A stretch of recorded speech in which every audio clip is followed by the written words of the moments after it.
Bonjour à vous mes amis taureaux, bienvenue sur ma chaîne Intuition des Sérines. J'espère que vous allez bien. Allez, on va commencer tout de suite. La version difficile de ta vie touche à sa fin, chère âme. Pas un ralentissement graduel, pas un allègement léger, une fin. Ce qui la remplace est quelque chose qu'on t'a dit être soit une récompense pour un certain type de personne, soit un fantasme pour tous les autres. Ce n'est ni l'un ni l'autre. C'est simplement ce qui arrive quand une personne arrête enfin de se battre contre sa propre vie et commence à la recevoir. C'est là que tu te diriges. Parlons de ce à quoi cela ressemble réellement. Maintenant, chère âme, avant de parler d'où tu vas, je veux passer du temps réel sur où tu as été, car je pense que la plupart des gens traversent une saison difficile sans jamais comprendre pleinement ce qu'elle faisait réellement. Et, euh, et cette compréhension incomplète fait partie de ce qui les maintient sur leur garde face à la difficulté, même après que la difficulté ait véritablement pris fin. L'ère difficile de ta vie n'était pas aléatoire. Ce n'était pas une punition et ce n'était pas la preuve de quoi que ce soit de négatif sur ton caractère, tes choix ou ta valeur pour recevoir quelque chose de mieux. C'était un curriculum particulier, l'un des plus exigeants et des moins reconnus disponibles pour un être humain. Et il a enseigné des choses qui ne peuvent être enseignées d'aucune autre manière. Pas à travers des livres, pas à travers l'observation des expériences d'autres personnes, pas à travers un chemin confortable qui contourne le fait de réellement vivre les choses difficiles. Les choses spécifiques que cela t'a enseigné sont les choses spécifiques que l'ère de la vie douce exige pour fonctionner correctement. Et ce n'est pas une coïncidence. Voici ce que je veux dire. La vie douce, la version véritablement facile, véritablement abondante, véritablement durable d'une vie qui coule plutôt qu'elle ne broie, n'est pas réellement disponible pour tout le monde. Même s'ils la veulent, même s'ils la méritent, même si, selon toute mesure objective, ils ont assez travaillé pour l'avoir gagnée, elle est disponible pour les personnes qui ont fait un travail intérieur spécifique que la plupart des gens n'ont pas fait. Pas parce que la plupart des gens ne sont pas disposés à le faire, mais parce que la plupart des gens n'ont pas encore traversé la saison qui rendait ce travail inévitable. L'ère difficile rend certaines choses inévitables. Elle rend la connaissance de soi inévitable, car quand les structures extérieures s'effondrent et que les illusions confortables deviennent trop coûteuses à maintenir, il ne te reste que toi-même. Et soit tu apprends à connaître ce moi honnêtement, soit tu souffres de la misère spécifique de vivre en contact intime avec un étranger. Elle rend la clarté sur les valeurs inévitables. Car quand tu es dans une véritable pénurie de temps, d'énergie, d'argent ou de paix, tu découvres très rapidement ce que tu es réellement prêt à échanger contre quoi. Et les choses que tu découvres que tu n'échangeras en aucune circonstance sont tes véritables valeurs, pas celles aspirationnelles que tu avais listées avant que la difficulté n'arrive. Et elle rend inévitable un type particulier de non-négociabilité avec toi-même. La compréhension que tu ne peux pas continuer à accepter des choses qui te coûtent, que tu ne peux pas te permettre de continuer à dépenser, que la tolérance pour ce qui ne va pas a un plafond et que tu l'as atteint. Ces choses, la connaissance honnête de soi, la clarté des valeurs, la non-négociabilité sont les fondations exactes sur lesquelles une vie douce est construite. Sans elles, la facilité n'est pas durable. Elle s'effondre en retombant dans le schéma difficile familier car l'infrastructure intérieure n'a jamais été construite pour la soutenir. Avec elle, la facilité n'est pas seulement possible. C'est le résultat naturel d'une personne qui sait enfin exactement qui elle est, exactement ce qu'elle acceptera et n'acceptera pas, et exactement ce qu'elle vaut, opérant en alignement avec les trois simultanément. Cet alignement est ce qui produit la douceur, pas la chance, pas une aubaine, pas seulement un changement de circonstances extérieures, l'alignement. Et tu l'as construit à travers tout ce que tu as traversé, que tu aies reconnu que c'était ce qui se passait ou non. Je veux parler de ce à quoi ressemble réellement la transition de l'ère difficile à l'ère douce depuis l'intérieur, car je pense que l'expérience de cela est rarement ce à quoi les gens s'attendent, et cette qualité inattendue peut faire manquer aux gens le fait que la transition est en train de se produire. L'attente la plus commune est que l'ère difficile se termine par un événement clair, décisif, évidemment significatif. Un moment qui trace une ligne nette entre l'avant et l'après, qui s'annonce indéniablement comme le début de quelque chose de nouveau. Parfois, cela arrive, mais plus souvent, la transition est plus subtile que cela, et elle s'annonce de manière plus petite, plus tranquille, facile à négliger si tu ne prêtes pas attention aux bonnes choses. Elle s'annonce dans la qualité d'un matin, l'absence de cette appréhension de bas niveau qui était autrefois la première chose que tu ressentais en devenant consciente qu'un nouveau jour commençait. Elle s'annonce dans la qualité de tes décisions, une nouvelle netteté en elle, un conflit interne réduit, une arrivée plus rapide au choix qui s'aligne réellement avec ce que tu veux plutôt qu'avec ce que tu sens que tu dois accepter. Elle s'annonce dans la qualité de ton énergie, une réduction de cette fatigue chronique qui n'était pas un manque de sommeil, mais l'épuisement spécifique de quelqu'un qui portait un poids qui n'a jamais été distribué équitablement. Ce sont les signaux tranquilles, presque invisibles, mais absolument réels. Si tu en as remarqué certains dernièrement, tu n'imagines pas quelque chose. Tu perçois avec précision le début de la transition. Et chère âme, je veux aborder cela avec soin, car l'expression vie douce porte un certain bagage culturel qui, je pense, obscurcit ce qu'elle signifie réellement pour la plupart des gens qui y entrent véritablement. Dans certaines conversations, la vie douce a été réduite à une esthétique, un langage visuel de cachemire et de matins tranquilles et de soins de peau coûteux et d'environnement magnifique, ce qui est charmant, mais qui n'est pas la substance de ce que l'expression désigne quand elle résonne avec quelque chose de profond chez une personne qui a vécu la version difficile. La vie douce qui compte, celle qui commence réellement pour toi, ne concerne pas principalement à quoi les choses ressemblent. Elle concerne ce que les choses ressentent. Et spécifiquement, elle concerne la présence de facilité dans des domaines où l'effort était autrefois constant, inévitable et épuisant. La facilité dans la façon dont l'argent circule. Pas nécessairement un excès d'argent, bien que plus d'argent fasse partie du tableau, mais un changement fondamental dans la relation avec l'argent, passant d'une gestion chronique de la pénurie à un fonctionnement avec suffisance. Le soulagement spécifique de savoir que le chiffre sur le compte va couvrir ce qui doit être couvert, avec de la marge qui appartient au choix plutôt qu'à l'urgence. L'absence de cette arithmétique mentale qui tournait autrefois continuellement en arrière-plan de chaque décision financière, grande ou petite, calculant et recalculant s'il y avait assez. Cette arithmétique qui s'arrête, ou du moins se calme significativement, est l'une des améliorations de qualité de vie les plus profondes disponibles pour un être humain, et elle est constamment sous-estimée par les personnes qui n'ont pas connu l'anxiété financière chronique, et constamment classée comme transformatrice par celles qui l'ont connue et dont les circonstances ont changé. Ce changement fait partie de ce qui arrive. La vie douce n'exige pas la richesse dans un sens abstrait et théorique. Elle exige la suffisance dans un sens pratique et vécu, suffisamment pour que la relation avec l'argent devienne une gestion plutôt qu'une survie, et ce changement de qualité relationnelle est énorme. La facilité dans la façon dont les relations se ressentent. L'ère de la vie douce apporte avec elle, presque sans exception, un changement significatif dans le paysage relationnel.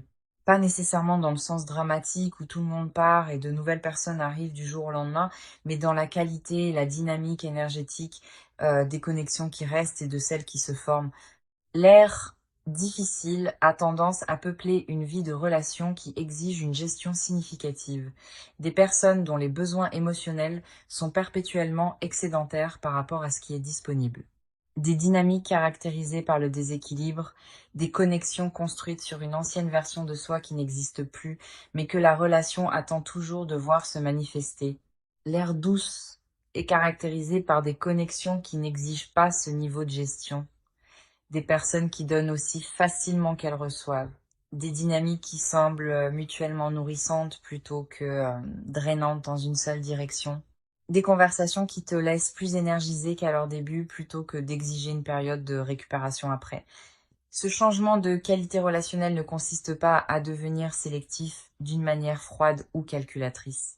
C'est simplement le résultat naturel d'une personne qui a fait le travail de l'air difficile et qui arrive à une clarté sur ce dont elle a réellement besoin dans la connexion humaine et qui porte cette clarté d'une manière qui attire ce qui lui correspond et repousse doucement ce qui ne convient pas. La facilité dans la façon dont le travail se ressent. La vie douce n'est pas l'absence de travail. Les gens qui imaginent qu'une vie douce signifie ne rien faire découvrent souvent, quand ils atteignent la position financière qui rend ne rien faire techniquement possible, que ne rien faire est sa propre forme de difficulté, que les êtres humains ont besoin de contribution et d'engagement et de la satisfaction particulière de construire quelque chose pour se sentir véritablement bien. La vie douce n'est pas l'absence de travail, c'est la présence du bon travail. Un travail qui utilise ce en quoi tu es réellement bonne, qui produit des résultats qui comptent réellement pour toi, qui se déroule dans un environnement et avec des personnes qui n'exigent pas une gestion constante de ta propre énergie pour survivre à la journée. Le travail ne ressemble pas à broyer, il ressemble à couler. L'expérience spécifique de faire quelque chose de difficile qui correspond si bien à ta capacité et ton intérêt que la difficulté elle-même devient une caractéristique plutôt qu'un fardeau. L'air de la vie douce apporte un alignement entre ce que tu fais et qui tu es, que l'air difficile, avec toute sa friction et son décalage et sa prise de décision en mode survie, permettait rarement.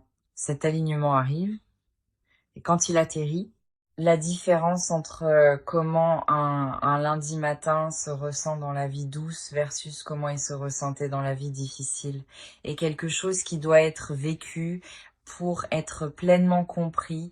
Je veux partager quelque chose à propos d'une femme dont la transition vers ce genre d'air était si clairement marquée qu'elle a pu décrire la texture exacte de celle-ci d'une manière que je n'ai jamais oubliée. Elle avait passé la majeure partie de 6 ans dans une vie professionnelle et personnelle qu'elle décrivait comme exigeant tout ce qu'elle avait chaque jour juste pour rester fonctionnelle. Pas pour s'épanouir, pas pour grandir, pas pour construire quoi que ce soit au-delà du minimum requis pour maintenir la situation actuelle, juste pour rester fonctionnelle. Elle était compétente, elle se présentait. Elle faisait ce qui devait être fait, mais il y avait une qualité d'épuisement sous tout cela qu'elle en était venue à accepter comme simplement le coût d'être adulte dans le monde réel. La taxe que la vie prélevait sur tous ceux qui prenaient leurs responsabilités au sérieux. Puis ces circonstances ont changé, pas d'un coup, pas dramatiquement, mais sur une période d'environ 4 mois.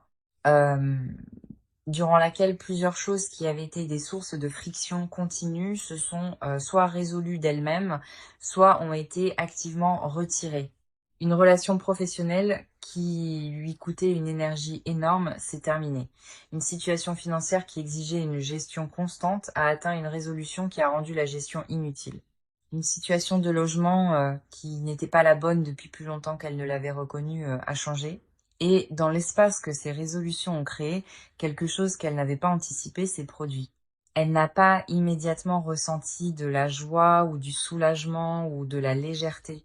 Elle s'est sentie étrange, désorientée, comme une personne qui s'est arc-boutée contre le vent depuis si longtemps que quand le vent s'arrête, euh, l'absence de résistance elle-même exige un ajustement. Elle l'a décrit comme ne sachant pas quoi faire de ses propres mains, une métaphore pour ne pas savoir comment habiter une vie qui n'exigeait plus une gestion constante de crise.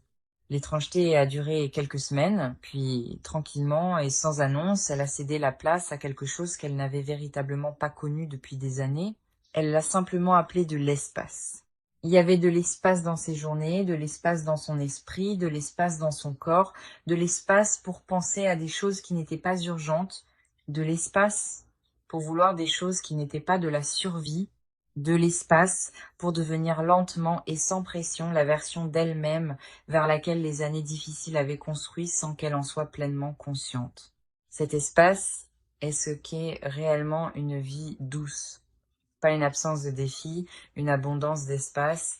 Euh, Maintenant, voici la partie que je pense être la plus pratiquement importante et la partie la plus systématiquement omise dans les conversations sur l'entrée dans une meilleure saison de vie. Comprendre que l'ère de la vie douce arrive est une chose. Y participer activement, y vivre avec ta pleine présence plutôt que de l'observer depuis une distance légèrement prudente en attendant d'être certain est qu'elle est réelle et permanente avant de t'y engager, est tout autre chose. Et la différence entre ces deux expériences est énorme. Le plus grand obstacle unique que la plupart des gens rencontrent en entrant dans leur ère de vie douce n'est pas un déficit de circonstances extérieures. C'est un surplus de tension intérieure. 6 ans de vie difficile apprennent au système nerveux à être prêt pour la difficulté à tout moment, à scanner constamment pour le prochain problème, à retenir la pleine jouissance de tout bon moment au motif que se détendre dedans rend le retour inévitable de la difficulté plus douloureux. C'est une réponse adaptative. Elle protège une personne d'être prise au dépourvu par la difficulté en ne baissant jamais complètement la garde. Mais c'est aussi le mécanisme par lequel une personne porte la vie difficile dans la vie douce, en amenant la tension, la vigilance, l'attente que l'autre chaussure tombe, dans des circonstances qui n'exigent ni ne méritent plus ce niveau d'alerte. L'ère de la vie douce ne dissout pas automatiquement cette tension. La tension doit être délibérément, consciemment, activement relâchée. Et la relâcher n'est pas une décision unique prise une fois. C'est une pratique quotidienne, parfois horaire dans les premiers stades, celle de remarquer la tension et de choisir de la laisser aller. Celle de permettre à un bon matin d'être simplement un bon matin sans l'auditer immédiatement pour des problèmes cachés. Celle de recevoir un développement positif sans immédiatement chercher le piège. Celle de faire confiance de manière incrémentale et avec une conviction croissante que la facilité n'est pas un tour et que le sol n'est pas sur le point de céder. Cette pratique de relâcher la tension est le travail le plus important de l'ère de la vie douce. Et c'est un travail intérieur au sens le plus complet. Personne ne peut te voir le faire. Il n'y a pas de validation extérieure du progrès que tu fais. Et les résultats sont invisibles pour quiconque ne prête pas une attention très étroite à la qualité de ton expérience quotidienne. Mais c'est aussi le travail qui détermine si la vie douce prend réellement racine ou si elle reste un phénomène de surface posé sur un paysage intérieur inchangé. Les racines d'une vie douce sont faites de cette tension relâchée. Chaque fois que tu attrapes la vigilance et choisis la facilité à la place, chaque fois que tu reçois quelque chose de bon sans le rétrécir, chaque fois que tu laisses un moment de confort ou de plaisir ou de satisfaction authentique réellement s'enregistrer dans ton corps plutôt que de le traverser sans le reconnaître parce que tu étais trop occupé à surveiller la prochaine difficulté. Ce sont ces moments qui construisent l'infrastructure réelle d'une vie douce de l'intérieur vers l'extérieur. Il y a aussi quelque chose que je veux aborder sur comment une vie douce se construit pratiquement, car je pense que l'accent intérieur de conversation comme celle-ci peut parfois laisser aux gens l'impression que la dimension extérieure ne compte pas, ce qui n'est pas vrai. La dimension extérieure compte énormément et il y a des choses pratiques spécifiques qui construisent la vie douce dans le monde réel qui méritent d'être nommées clairement. Les limites, non pas comme un concept à la mode, mais comme une gestion pratique de là où va ton temps et ton énergie, sont les poutres structurelles d'une vie douce. Une vie sans elle est une vie perpétuellement disponible aux besoins et exigences de tous, ce qui est la définition de la vie difficile, indépendamment de la quantité de revenus ou de stabilité ou de facilité apparente qui l'entoure. Une vie avec elle est une vie qui réserve la majorité de ses meilleures ressources pour les choses qui comptent réellement pour la personne qui la vit, ce qui est la définition de douce, indépendamment de ce à quoi cela ressemble de l'extérieur. La pratique de dire non aux demandes qui ne s'alignent pas, aux opportunités qui sont bonnes mais pas justes, aux dynamiques qui demandent plus qu'elles ne donnent, n'est pas un luxe des personnes déjà arrivées à une vie douce. C'est l'un des matériaux de construction principaux de la vie douce elle-même. Les décisions financières prises en alignement avec une vie douce plutôt qu'en réaction à une vie difficile font aussi partie de cette construction pratique. Cela signifie faire des choix sur le revenu, les dépenses, l'épargne et l'investissement à partir de la question qu'est-ce qui construit la vie vers laquelle je me dirige, plutôt qu'à partir de la question qu'est-ce qui gère la crise dans euh, laquelle je suis. Ce sont des questions différentes et elles produisent des réponses différentes. Une personne gérant une crise prend des décisions financières différentes d'une personne construisant une vie. Et le point de transition entre ces deux modes de prise de décision n'est pas déterminé uniquement par les chiffres sur le compte. Il est déterminé par un changement dans la question fondamentale à partir de laquelle les décisions sont prises. Ce changement peut se produire et est le plus durable quand il se produit avant que la situation financière n'ait complètement rattrapé, parce que les décisions prises à partir de la nouvelle question accélèrent l'amélioration financière plutôt que d'attendre que l'amélioration financière rende la nouvelle question disponible. Je veux terminer avec quelque chose sur les personnes qui vont être dans la vie douce avec toi, car je pense que c'est l'un des aspects les plus importants et les moins discutés de cette transition. L'ère de la vie douce n'est pas une réalisation solitaire. C'est une expérience partagée et les personnes avec qui tu la partages déterminent plus que presque tout autre facteur unique si la douceur tient ou s'érode avec le temps sous la friction de la mauvaise compagnie. La vie douce ne peut pas coexister durablement avec des relations qui sont structurellement difficiles, avec des personnes dont la présence exige une gestion constante, dont la volatilité émotionnelle exige ta disponibilité perpétuelle comme force stabilisatrice, dont la relation à ton bien-être est caractérisée davantage par le prélèvement que par l'échange mutuel. Il ne s'agit pas d'être froid ou d'abandonner les personnes qui luttent. Il s'agit de comprendre que tu ne peux pas construire une vie douce sur une fondation de relations difficiles, pas plus que tu ne peux construire une structure stable sur un sol instable. Les décisions relationnelles qui accompagnent la transition vers l'ère douce sont parmi les décisions les plus significatives que tu prendras. Qui a accès à ton temps, ton énergie, ta paix et ta présence à ce nouveau niveau? Prends-les délibérément.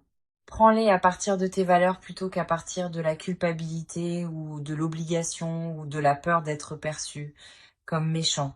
Et, euh, et fais confiance au fait que les personnes qui appartiennent à la vie douce avec toi n'exigeront pas que tu te rendes à nouveau difficile pour être en relation avec elles. Les bonnes personnes pour cette ère sont celles qui rendent la facilité plus facile, pas celles qui la rendent conditionnelle.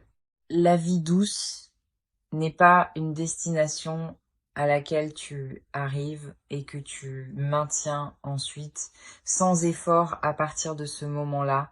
C'est une façon de vivre qui est construite et reconstruite quotidiennement à travers la pratique accumulée de toutes les choses dont nous avons parlé. L'attention relâchée, les limites honnêtes, les bonnes relations, euh, les décisions prises à partir de l'alignement plutôt que de la réaction. Mais voici ce que je veux que tu retiennes de cette conversation plus que tout. La construction n'est pas difficile de la manière dont la saison précédente était difficile. Elle n'exige pas le genre de broyage, d'épuisement, de dépense totale de ressources que l'ère difficile exigeait. La vie douce se construit doucement, à travers l'attention, à travers le choix, à travers la pratique, douce et persistante de vivre comme si tu méritais la facilité qui arrive parce que tu la mérites, pas éventuellement, pas une fois que tu l'auras à nouveau prouvé, pas une fois que tout sera parfaitement arrangé. Maintenant, tel que tu es, avec ce que tu as, l'ère a déjà commencé. J'espère que cette lecture t'a plu. Chère âme, mets en commentaire dès maintenant. J'entre dans mon ère de vie douce et je la reçois pleinement. Écris-le comme une déclaration de là où tu es réellement, pas de là où tu espères être un jour. Euh, et puis dis-moi quel est le domaine unique de ta vie où tu es le plus prêt à sentir la facilité arriver. Où la version difficile a-t-elle tourné le plus longtemps? Et où es-tu le plus prêt à ce qu'elle s'arrête enfin complètement? Dis-le moi spécifiquement, parce que je lis chaque commentaire et je veux connaître la forme particulière de la douceur dans laquelle tu entres. Si cette vidéo a atterri quelque part de réel en toi aujourd'hui, abonne-toi dès maintenant et active la cloche, parce que cette chaîne est l'endroit où des conversations comme celle-ci vivent exactement à cette profondeur. Ton air de vie douce n'est pas une récompense sans considération. C'est une transition déjà en cours et la seule chose qui reste à faire est d'arrêter de te crisper assez longtemps pour réellement la sentir arriver.